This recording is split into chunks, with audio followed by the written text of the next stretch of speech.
This is actually very easy for at home especially, because it's just a can of sweetened condensed milk, and I usually just take the wrapper off, because when you drop it in the water it gets, you know, like kind of wet over time, and this is something that you want to do the day before, I would suggest, unless you have a lot of time, because ideally you want to cook this for about 4 to 5 hours. Oh wow, that long. Yes, so you just drop it in your water, and it must be submerged in the water at all times. Okay. So I usually set a timer on my phone for like an hour, and then I come back and I flip it so that it cooks evenly.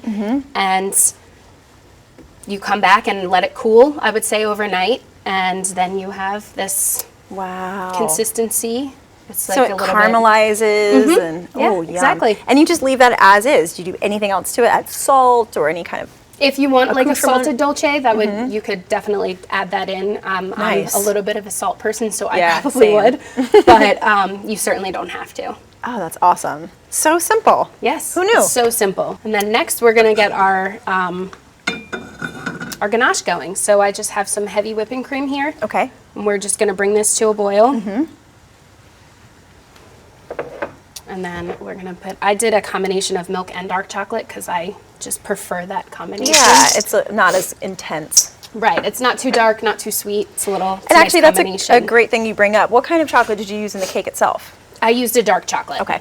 And were we looking at like a 60, 70% or? Yep. Okay. 72. Oh wow, so super dark. Excuse me. Our cream is to a boil now. We're just gonna pour this hot cream right over our chocolate. Could you pour the chocolate into the bowl with the cream, or would that kind of mess it up? You could, but you don't want to continue to cook it because, as I mentioned earlier, with having the chocolate directly over the... Okay. Oh, so that melts really fast. Oh yeah, the hot cream really... Yum. Especially milk chocolate, it melts faster. Has a higher melting point, or a lower melting point.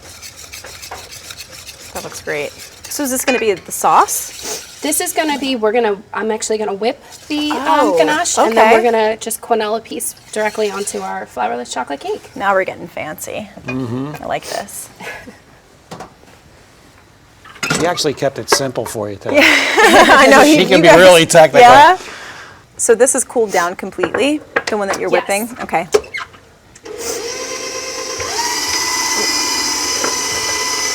So what does the whipping process actually do? Does that make it thicker, fluffier? It's going to incorporate air. Like a fluffier kind of. Cool. I like that. So how long does this take to whip? Just a couple minutes. You can already see the color. Oh, big time. Yeah, it looks like a lot lighter. Yeah. Yeah, exactly. Could you actually use this to ice a cake? You could, yeah. Now what's it going to look like when you know it's ready?